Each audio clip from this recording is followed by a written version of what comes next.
Donc, bienvenue à la première vidéo officielle du GL Talk Show. Donc, pour les personnes qui ont vu ma première vidéo, vous savez que ma chaîne, ça va être un talk show. Donc, aujourd'hui, ça va être comme sujet, un sujet vraiment d'actualité qui est le racisme. Donc, j'ai invité deux personnes cette fois-ci à parler pour la première fois de mon talk show. Donc, avant de commencer, si vous aimez les talk shows, allez vous abonner à ma chaîne, partagez à tous vos amis parce que les prochains sujets qui arrivent, ça va être chaud. C'est pas juste des sujets qui vont juste être comme plus sérieux. J'ai des sujets aussi pour les garçons, genre des conseils que je vais vous donner. Donc, plusieurs trucs vont arriver. Donc, abonnez-vous, aimez la vidéo, partagez. Donc, voilà. Donc, présentez-vous. Moi, c'est Ouda. Moi, c'est Claudia.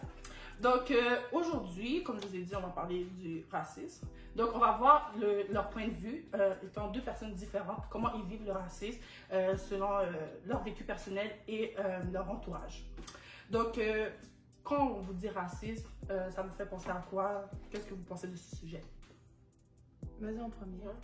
Ben, l'oppression, tout ce qui est une inégalité entre deux nationalités ou deux personnes. Ouais, ça me ferait ça vraiment. Moi, je pense souvent aux personnes de couleur.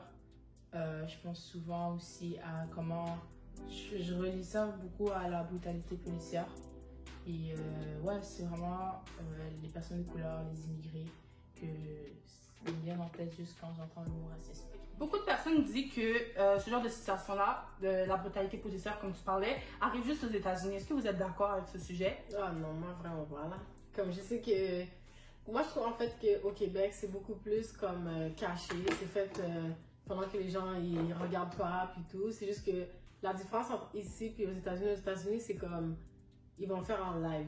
Ils ont pas peur. C'est comme ils vont le montrer puis c'est comme ils s'en foutent là. Ouais, ils ont genre l'audace de comme montrer devant tout le monde. Mais ouais, ça revient à ce que Claudia a dit, c'est que on en a aussi ici, juste qu'on n'en parle pas assez. Ou même on banalise ou on relativise justement cette brutalité policière.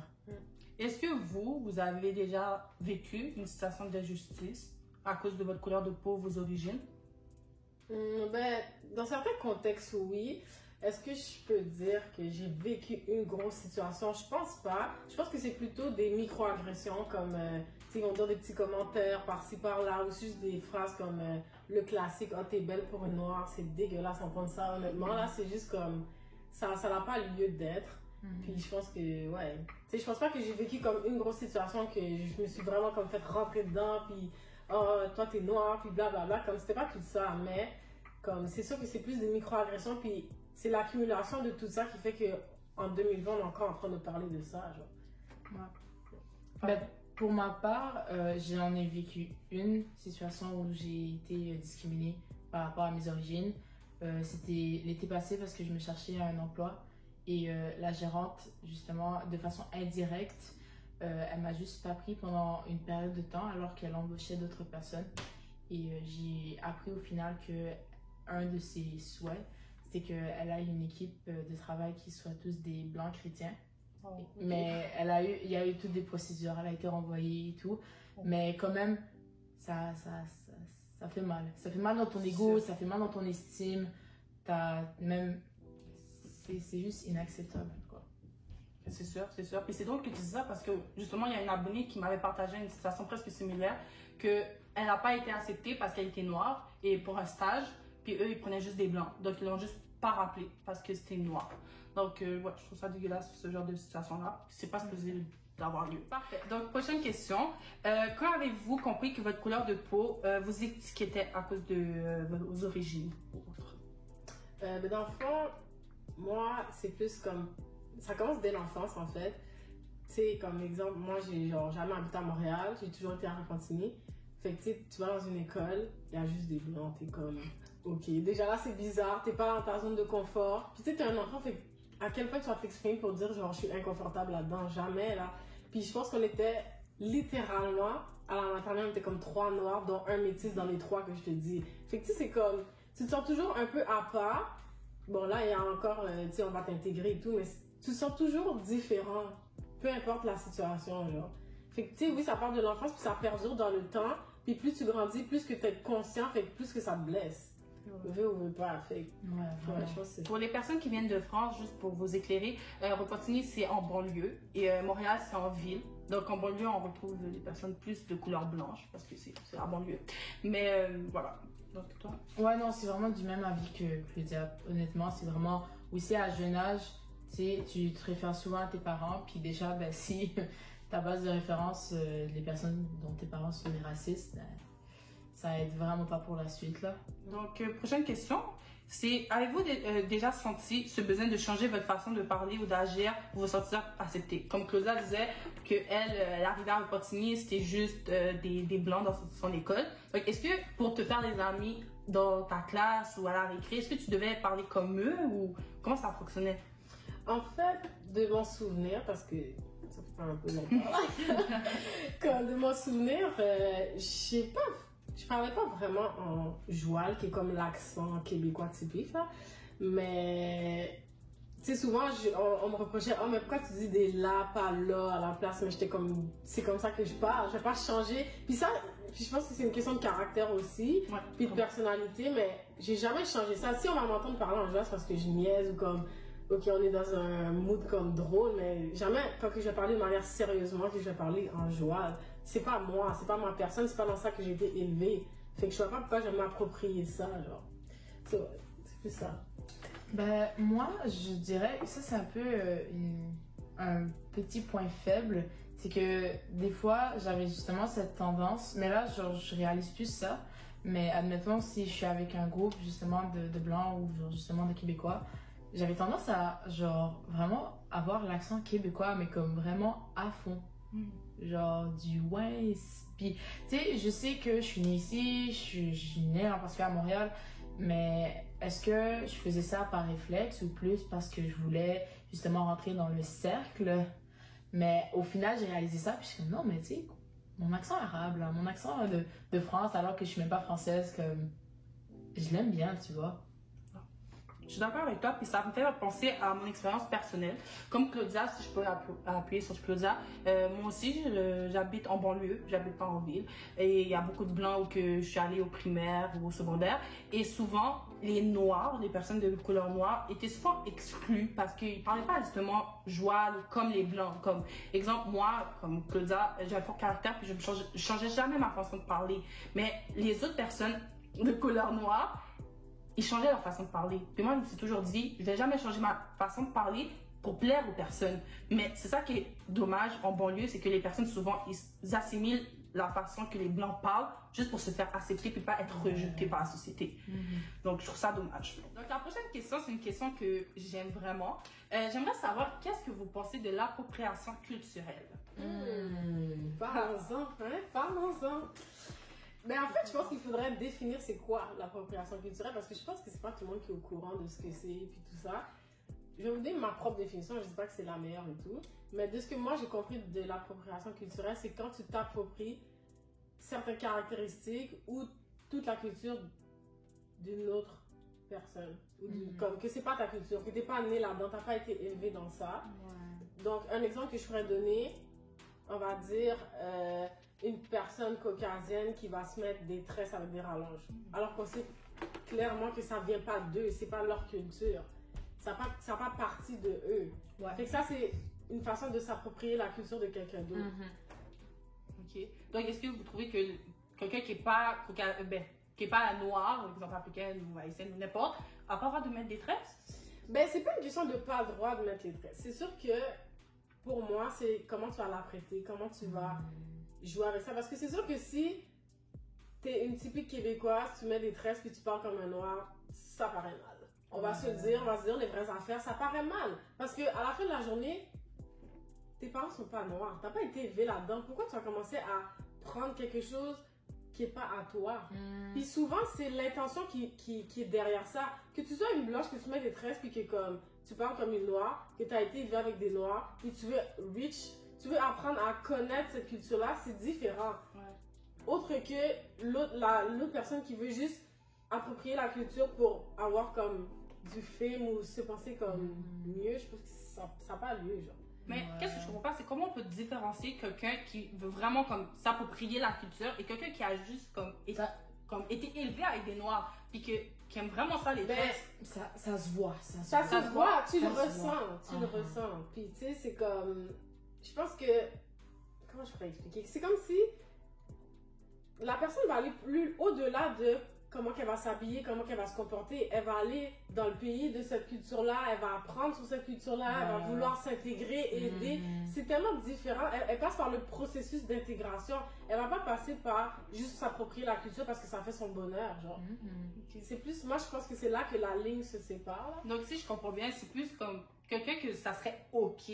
C'est vraiment quelqu'un qui pousse, genre, plus que, exemple, les tresses, plus que la musique. Genre, vraiment aller voir le pays, vraiment connaître le pays et tout, son histoire. Ça, ça c'est correct. Ouais. Mais être capable d'accepter le négatif autant que le positif de cette culture-là, puis de juste comme être ouvert d'esprit. Si tu me parles d'ouverture d'esprit, je suis à fond avec toi. Mais si t'es juste pour des piquer, petites genre, affaires, exactement, prends ce les qui fait ton meilleurs, affaire, comme ça par rapport. Vraiment.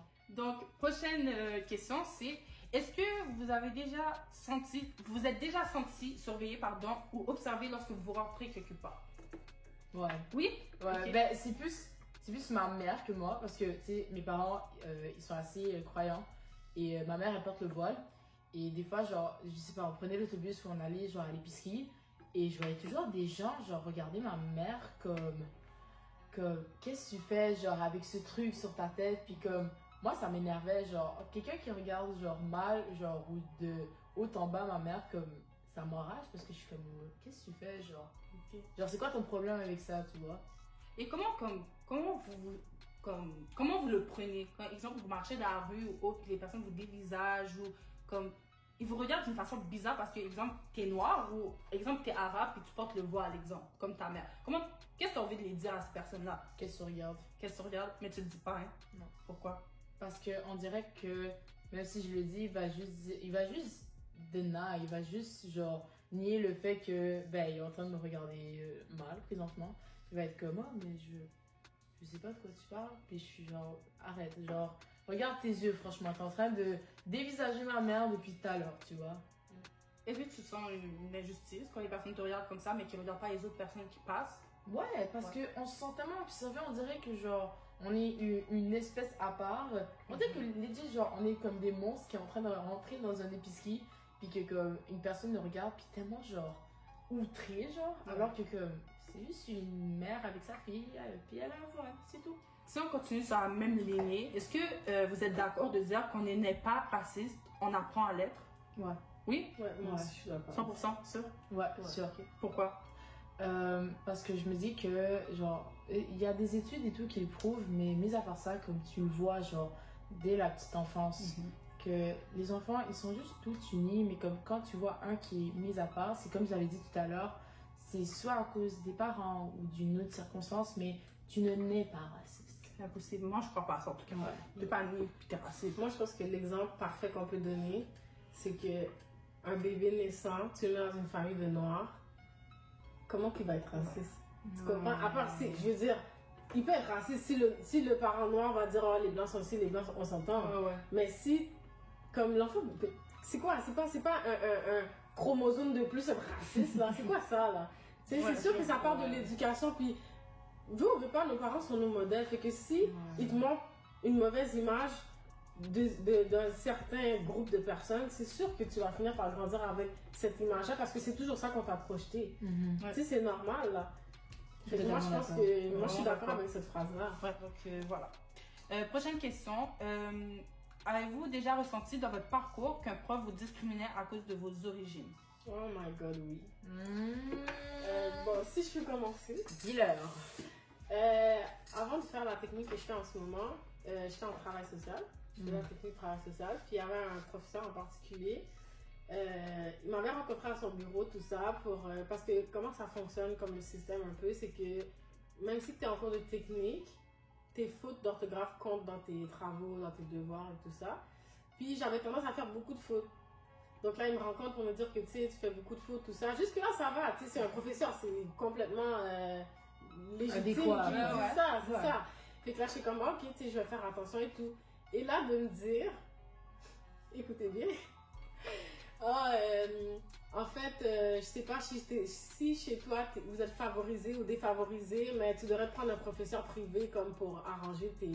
Pardon? ton français. Wow. J'étais tellement outrée, j'étais comme non, c'est sûr, c'est pas ça qu'il a dit. What? Puis, moi, de lui répondre, ben c'est vraiment pas de vos affaires, je vais m'arranger avec mes problèmes. Wow. Parce qu'à la fin de la journée, t'es qui toi pour me demander si je suis favorisée ou défavorisée? C'est pas de tes affaires. Tu fais une recommandation. Et tu vas sur quoi pour demander cette Merci. question-là? Je pense pas que s'il y avait eu un Québécois pareil que toi qui serait en T'aurais ton pas bureau, dit tu ça. aurais dit ça. T'aurais pas dit ça. Vraiment pas. So, ouais. Moi, c'était mon expérience que j'ai vraiment comme. Puis c'est une des raisons aussi pour laquelle j'ai quitté cette technique-là parce que j'étais comme. Tu peux pas me dire que tu prônes les valeurs de l'ouverture d'esprit, du respect et tout, puis tu me lances des trucs comme ça. Encore une fois, c'est non. Pour moi, Et ça non. n'a pas passé. Et qu'est-ce qui s'est passé avec le professeur? Ah, il est encore là. Il est encore là. Ben oui, il est encore là. Wow. Puis je pense pas que j'étais la seule personne à avoir vécu une agression comme ça. Puis c'était complètement gratuit, on s'entend. Mais vraiment. Fait que, ouais, puis je sais que comme avec d'autres élèves, il s'est passé d'autres situations, puis que c'était vraiment comme, ça n'avait pas lieu d'être. C'est super importante, là, l'éducation, c'est là qu'on passe le trois quarts de notre vie. Amen. Comme, je veux dire, on fait de la garderie jusqu'à cégep université. Ouais. Comme, waouh, là, c'est gros, là. Fait que si tu commences à juste comme rajouter puis beurrer des choses qui sont aucunement en rapport, ça fait une société comme maintenant. C'est pas pour rien qu'on parle encore du racisme. Voilà. Voilà. Parce qu'ils sont pas éduqués. Puis ils sont pas Exactement. sensibilisés au Exactement. sujet. Totalement. Puis en plus, il y a encore des enseignants que, exemple, dans leur cours, parce qu'on l'a vécu, hein, dans leur cours, qui laissent passer des propos racistes comme ça, sans rien dire. Ouais, comme, ça passe comme- sous l'eau. ouais, si c'est comme si rien. vous avez rien ouais. entendu. Tu as entendu ce que la personne a dit, t'as juste pas voulu comme. Ouais, ils préfèrent ignorer parce que c'est beaucoup Ouais. plus facile Plus de faire facile, comme ben si oui. j'ai rien entendu plutôt que d'intervenir. Ouais, Parce que ça ils fait veulent de pas sens. créer le malaise. C'est comme si le racisme c'est encore tabou. C'est quoi ça? 2020. Il y en a qui meurent de ça. Genre. Wow. Ridicule, vraiment ridicule, moi je trouve. Mhm. Est-ce que vous êtes d'accord pour dire que les Blancs seront toujours privilégiés? En fait, c'est d'avoir espoir de dire qu'un jour tout le monde va être égaux. Ouais. Mais est-ce que c'est réaliste? Mhm. On aimerait tout ça, on va pas se cacher. Mais comme changer la mentalité de tout un monde, waouh, c'est tout un Ça travail. va ouais, C'est honnêtement. tout ça- un travail parce qu'on parle du racisme, c'est pas d'aujourd'hui là. C'est pas C'est- vrai du tout. Ça fait longtemps là, puis j'ai l'impression que tout ce qu'on a parcouru depuis avant, c'est vrai que ça s'est tout effacé parce qu'on est encore là en train de parler. Voilà. So, je sais pas. Mais aussi par rapport à l'aspect d'un blanc privilégié, justement, on devrait plus. Ben, c'est pas tant notre rôle à nous d'éduquer les gens, mais je pense que les blancs devraient aussi, premièrement, être conscients de leurs privilèges et de deux, l'utiliser afin que justice soit faite. Vraiment. C'est pas juste dire, oh non, je suis pas raciste, moi. Ben non, j'ai des amis noirs, mais c'est de montrer que ben, tu nous supportes, puis que Ouais. tu vas partager les affaires, puis que tu vas dénoncer si tu vois quelqu'un qui se fait comme discriminer ou comme qui se fait insulter par un blanc ou autre. Donc c'est vraiment comme d'en parler. Si tu restes là puis tu te tais là, c'est comme si tu acceptais que la personne vive du racisme. Bon, je veux parler un peu plus de toi en ce moment. Oui, de moi. Beaucoup Oui. de personnes pensent que le racisme entre arabes et noirs, ça n'existe pas. Qu'est-ce que t'en penses, toi? C'est fou. C'est un mythe. C'est fou. C'est un mythe. Parce que on dirait que les gens comprennent pas que le racisme, c'est pas juste les blancs qui sont racistes, mais même des personnes justement de différentes communautés de la genre que ça soit asiatique ou Ouais, autre. ouais. On peut être raciste entre nous. Ouais. Ça existe, puis on doit le nommer. On doit le nommer. Admettons, une femme, moi ou n'importe qui, une femme arabe qui, par exemple, a une attirance envers un homme noir, arrêtez de la traiter de beurette ou de autre chose. Des C'est juste- bas. Ouais, c'est une attirance. Genre, redescendez sur terre. C'est pas parce que, genre, moi, j'ai pas quelque chose pour toi que, comme, t'as le droit de me traiter, mais aussi, c'est dénigrant pour cet homme-là, cet homme noir, que justement, je ressens quelque chose, tu comprends? Dans une autre vidéo, justement, je parlais de ça parce que je vois qu'il y a sur Twitter, il y a beaucoup de conflits entre arabes et noirs. Mhm. Puis je disais que c'était dommage parce que on est pareil, veut ou veut pas. Ouais. Les blancs vont pas plus nous aimer parce qu'on est contre. Puis Mhm. je trouve ça ridicule que les personnes ne comprennent pas ça encore. Ouais. Tu peux insulter un noir, mais le blanc va pas plus t'aimer. Donc, on est autant détesté que tu sois arabe ou que tu sois noir. Et moi, je pense que même ça fait leur affaire parce que ça leur donne une autre raison de nous dénigrer. Voilà. Parce que ça paraît mal de comme. Déjà là, on est oppressé par le blanc. Puis en plus, on s'oppresse entre nous, alors on devient quoi? Genre, on leur donne facilite la raison. tâche, voilà. Exactement, on leur donne raison. Vraiment. Est-ce que c'est vraiment le message que tu veux passer? Je pense pas. Mhm. So, comme, ça t'amène à rien, tout simplement. Ça t'amène absolument à rien de faire tout ça. Ouais. Sujet plus profond. Qu'est-ce que vous pensez des personnes qui utilisent le N-word? Moi, je pense que... Mais c'est parce que c'est difficile. Parce que vu on veut pas... Comme 80% des chansons anglophones qu'on va écouter, il l'a dedans. Fait que là, on essaie de passer le message de toi, t'as pas le droit de le dire, toi, t'as le droit de le dire. À la fin de la journée, comme comment tu veux te différencier si dans presque toutes les chansons qu'on écoute qui sont populaires, genre ça le dit. Vous, on veut pas, tu pourras pas arrêter la source de où est-ce qu'elle vient. Moi, je pense que ce serait plutôt aux gens qui interprètent des chansons, qui les font et tout, d'arrêter de le dire, tout simplement. Mais là, après, ça revient à pourquoi on devrait justement demander aux chanteurs ou aux chanteuses plutôt d'arrêter de dire le N-word, alors que, comme, tu sais, moi, je trouve qu'au contraire, on devrait continuer, ben pas on, mais tu sais, la communauté noire devrait continuer à le dire parce que pendant tout ce temps-là, c'est des Caucasiens qui l'utilisaient, c'était vraiment un mot tellement dénigrant que ça a touché cette communauté pendant des années. Et pour ma part, moi auparavant je le disais et je remarquais pas l'impact que ça avait. Je savais même pas l'histoire derrière ça. J'étais vraiment comme zéro, genre j'avais zéro connaissance vis-à-vis de ça. Puis un jour j'avais une proche amie à moi que honnêtement je suis vraiment reconnaissante. Elle m'a juste dit tu peux pas dire ça. Je dis mais pourquoi? Là elle m'a tout expliqué puis je suis comme ouais je peux pas dire ça. Je peux pas, dans un sens, je peux pas relate sur ça, tu comprends? On le dit dans les chansons, on le dit entre nous, mais les autres ont pas le droit de nous le dire. C'est bizarre. Tu comprends ce que je veux dire? Comme moi, je suis pas à l'aise avec ce mot-là, parce que je sais d'où il vient, puis que c'est super péjoratif, là. Même si que c'est comme si, même si tu lui donnes un petit nom pour pas dire le mot, c'est quand même le mot. Okay. Tu comprends? C'est juste comme un diminutif. Fait que je sais pas, moi je pense que ça devrait juste être banni puis qu'on n'entend plus jamais parler de ce mot parce que c'est tellement lourd d'histoire. Tout ce petit mot est lourd d'histoire. Puis les gens ont vécu, nos ancêtres ont vécu de ça. C'est pour ça que, tu sais, c'est pour ça que je te dis que ce mot-là veut dire plein de choses puis comme ça part de loin là. Ouais. C'est pour ça que, tu sais, comme tout ce qu'on a dit auparavant, connaître la culture, connaître les affaires, si tu connais pas ton histoire, quitter. Tu comprends ce que je veux dire? Ouais. C'est important tout ça, c'est comme plein de choses. Puis c'est pour ça que je pense pas que le racisme va se terminer aujourd'hui. Parce qu'il y a beaucoup de chemin à faire là. Ouais. On n'est pas sorti du bois, moi je vous le dis. Mais comme c'est un travail à long terme. En effet. Ouais. Donc pour conclure, merci beaucoup d'être venu à ma première émission du GL Talk Show. Vraiment, c'est apprécié. C'est un sujet qui est encore tabou aujourd'hui en 2020. Ouais. Puis c'est un sujet que beaucoup de personnes parlent en ce moment, donc je trouvais ça vraiment important d'en parler. Donc merci encore. Merci à tous ceux qui ont regardé la vidéo. J'espère que ça vous a aidé, motivé pour le reste des trucs qui vont se passer, l'avenir quoi. Donc n'oubliez pas de partager la vidéo guys, de liker la vidéo et de subscribe parce que les autres sujets, les autres talk shows vont arriver très bientôt. Donc vraiment un gros merci à tous ceux qui ont écouté la vidéo.